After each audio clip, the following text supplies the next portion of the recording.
हमारे साथ बीजेपी के जो प्रवक्ता हैं गौरव मिश्रा जी, वो जुड़ चुके हैं।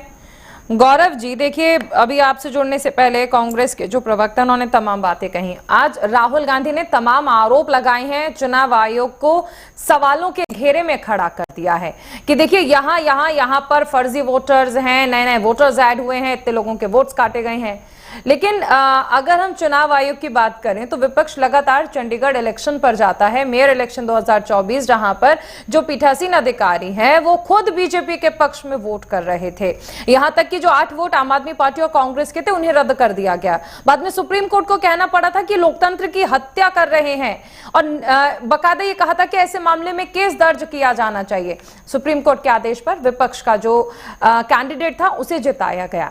ऐसी अगर कोई भी घटना हो जाए या ऐसी चंद घटनाएं विपक्ष को मौका देती हैं, और इसीलिए शायद राहुल गांधी इस तरह से आश्वस्त होकर कह रहे हैं कि चुनाव आयोग जो है वो बीजेपी के इशारे पर काम कर रहा है। क्या कहेंगे?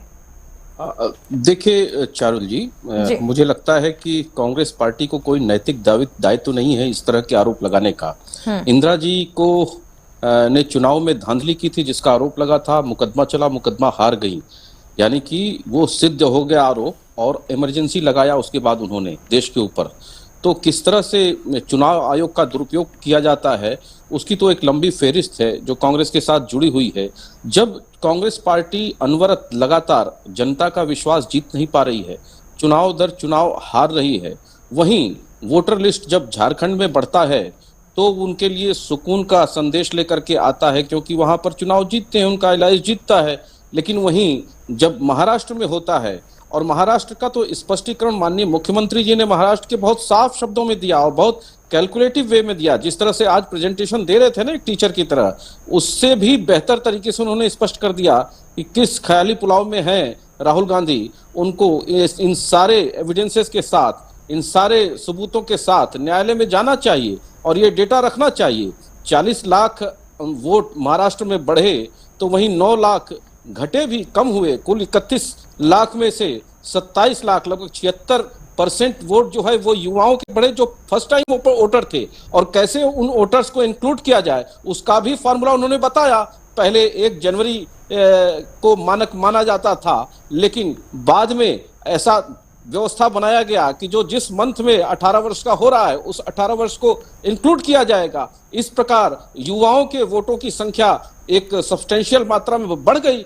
तो उसके लिए इस तरह का एक छोटा सैंपल साइज लेकर के और पूरे चुनाव को एक कलंकित करने का जो एक ड्रामा कर रहे हैं, दरअसल इसके पीछे जो दिमाग है, जो ब्रेन है, वो देश के सीमाओं से बाहर बैठा हुआ है और उनके इशारे पर कठपुतली की तरह राहुल गांधी जी इस देश के लोकतंत्र को कलंकित करने का काम कर रहे हैं। जिससे कि आप देखिए पूरी क्रोनोलॉजी, चाहे वो अवार्ड वापसी गैंग हो, असहिष्णुता का आंदोलन हो, या फिर लोकतंत्र खतरे में है इस तरह का ड्रामा हो, ये सारी कवायद इस प्रकार की है कि जब हम चुनाव जीत नहीं पाएंगे तो चुनाव को ही हम करप्ट बताएंगे और इस प्रकार विदेशी ताकतों से सहारा लेंगे। ऐसा उन्होंने सबूत भी दिया है, विदेशों में जाकर के प्रमाण भी दिया है, उन लोगों से सहायता भी मांगा है।